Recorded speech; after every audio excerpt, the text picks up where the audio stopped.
পার্শ্ব শিক্ষকদের পাশে স্থায়ী শিক্ষকরা এবং নবান্ন থেকে কি আপডেট রয়েছে পার্শ্ব শিক্ষকদের বেতন বৃদ্ধির। বন্ধুগণ, আপনাদেরকে জানিয়ে রাখি, পার্শ্ব শিক্ষকদের বেতন বৈষম্য কেন, এই নিয়ে কিন্তু সোচ্চার স্থায়ী শিক্ষকরা। পার্শ্ব শিক্ষকদের বেতন বৈষম্য আনন্দবাজারে এবং মুখ্যমন্ত্রী নিয়মিত আনন্দবাজার পত্রিকা দেখেন, যেমনটা কিন্তু খবর রয়েছে। শুরুতে আপনাদেরকে আমরা জানিয়ে রাখি, নবান্ন সূত্রে পার্শ্ব শিক্ষকদের বেতন বৃদ্ধির একটা তোড়জোড় চলছে, যেমনটা জানাচ্ছেন সরকারপন্থী সংগঠনের নেতৃত্বরা। কিন্তু এই আপডেট তাদের আজকের নয়। তারা বিভিন্ন সময়ে শিক্ষামন্ত্রীর সঙ্গে সেলফি তুলে পোস্ট করেছেন। বিভিন্ন সময়ে যারা পথে নেমেছেন, যে সকল সংগঠন, তাদেরকে দোষারোপ করেছেন যে তাদের জন্য পার্শ্ব শিক্ষকদের বেতন বৃদ্ধি করেনি রাজ্য সরকার। বিভিন্ন সময়ে আমরা দেখেছি যারা বাধ্য হয়ে চাপে পড়ে বাঁচার আশায় হাইকোর্টের দ্বারস্থ হয়েছে বিচার ব্যবস্থার দ্বারস্থ হয়েছে, তাদেরকেও কিন্তু দোষারোপ করা হয়েছে সরকারপন্থী সংগঠনের পক্ষ থেকে। ঠিক এই পরিপ্রেক্ষিতে আবার পার্শ্ব শিক্ষকদের পাশে দাঁড়ালেন স্থায়ী শিক্ষকরা। তারা বিভিন্ন পত্রিকায় তাদের মতামত, তাদের বক্তব্য তুলে ধরেছেন।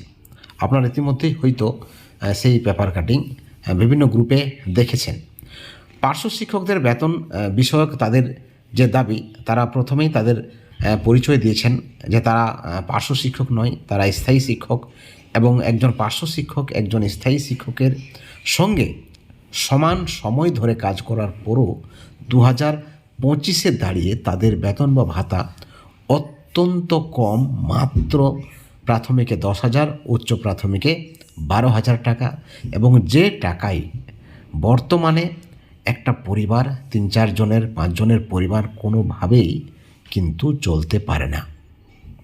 শিক্ষায় যে খরচ, ছেলে মেয়েদের পড়াশোনার জন্য যে খরচ, সেই সঙ্গে চিকিৎসায়, বৃদ্ধ বাবা মায়ের চিকিৎসা, নিজের চিকিৎসা, কারণ একজন পার্শ্ব শিক্ষক বা পার্শ্ব শিক্ষিকারা তারা কিন্তু মিডিল বয়সের, অর্থাৎ তাদের যেমন শারীরিক কন্ডিশনের প্রবলেম থাকতে পারে, ঠিক একইভাবে পরিবারকে খাওয়ানো, কি করে একটা পরিবারকে চালাতে পারবেন তারা 10,000 12,000 টাকায়।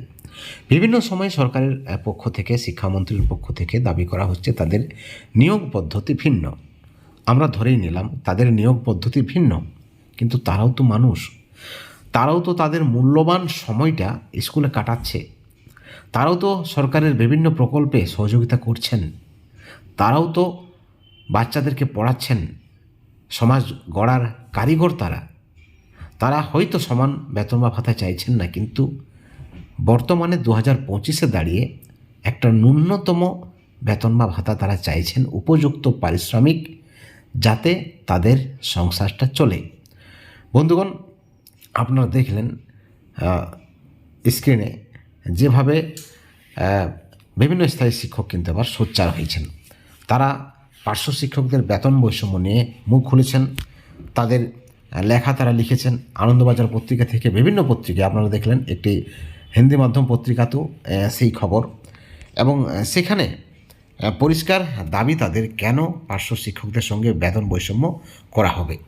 যেখানে একজন স্থায়ী শিক্ষক চলতি বছরে, যদি আপনারা দেখেন, স্থায়ী শিক্ষকের কথা ছাড়ুন, যদি আপনারা পার্শ্ব শিক্ষকদের কথাই ধরেন, 2025-এ দাঁড়িয়ে হরিয়ানায় 45,000 টাকা, উত্তরপ্রদেশে 42,000 টাকা পায় পার্শ্ব শিক্ষকরা, রাজস্থানে 40,000 টাকা পায়, অসমে 38,000 টাকা পায়, বিহারে আপনারা দেখেছেন বিহারের পার্শ্ব শিক্ষকদের কতটা বেতন বা ভাতা বেড়েছে, 35,000, ঝাড়খণ্ডও 35,000 টাকা বেতন বা ভাতা পায় উচ্চ প্রাথমিকের ক্ষেত্রে, এবং দিল্লিতে 52,000 টাকা পায় পার্শ্ব শিক্ষকরা যারা উচ্চ প্রাথমিকে, এবং প্রাথমিকের ক্ষেত্রেও বেশি একটা ডিফারেন্স নেই। অর্থাৎ প্রত্যেক রাজ্যেই যেখানে 30,000 টাকা প্লাস পার্শ্ব শিক্ষকদের বেতন বা ভাতা, এবং সেই সঙ্গে অন্যান্য সুযোগ সুবিধা তো রয়েছে, কিন্তু সেখানে পার্শ্ব শিক্ষকদের বেতন বা ভাতা 10,000 12,000 টাকা।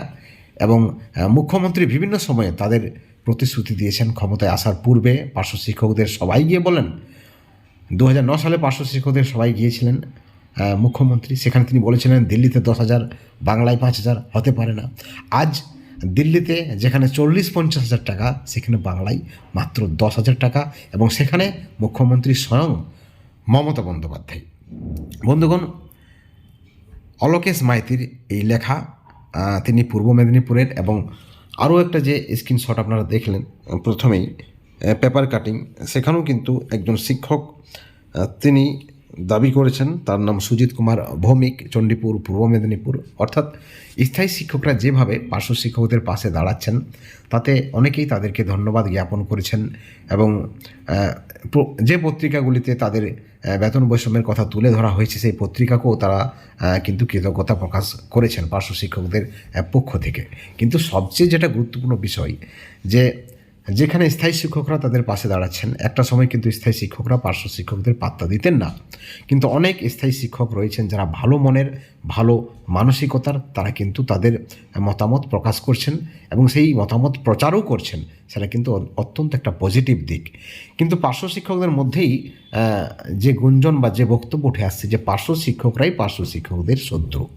কারণ পার্শ্ব শিক্ষকদের একাধিক সংগঠন, কেউ সরকারপন্থী, কেউ সরকার বিরোধী, কেউ সরকার নিরপেক্ষ, বিভিন্ন সময় নেতৃত্বদের থেকে শুরু করে সাধারণ যারা শিক্ষক শিক্ষিকা রয়েছেন, তারা দেখবেন সোশ্যাল মিডিয়াতে তর্কে বিতর্কে অশ্লীল ভাষায় তারা নিজেদের মধ্যে সম্পর্কের অবনতি ঘটাচ্ছে।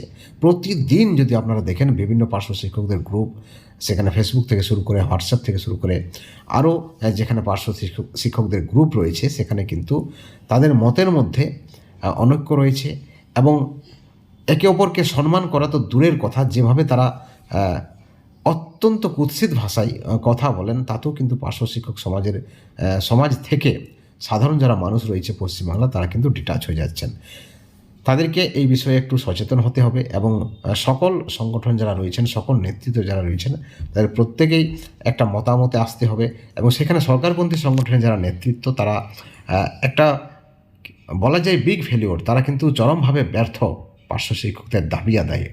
পশ্চিমবাংলা বাদ দিয়ে প্রত্যেক রাজ্যে পার্শ্ব শিক্ষকদের ভালো কন্ডিশন রয়েছে, তাদের ভালো আর্থিক অবস্থা রয়েছে, তারপরও এই রাজ্যের যারা সরকারপন্থী নেতৃত্ব, তারা বড় বড় কথা বলছেন, এটা কিন্তু চরম লজ্জার।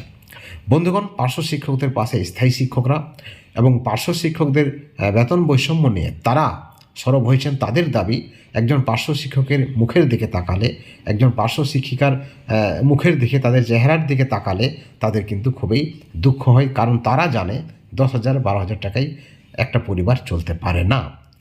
এই বিষয়ে এই ভিডিওর পরিপ্রেক্ষিতে অবশ্যই আপনারা আপনাদের সুচিন্তিত মতামত চ্যানেলের কমেন্ট সেকশনে কমেন্ট করে জানাবেন। সকলে ভালো থাকবেন, সুস্থ থাকবেন। Thank you so much.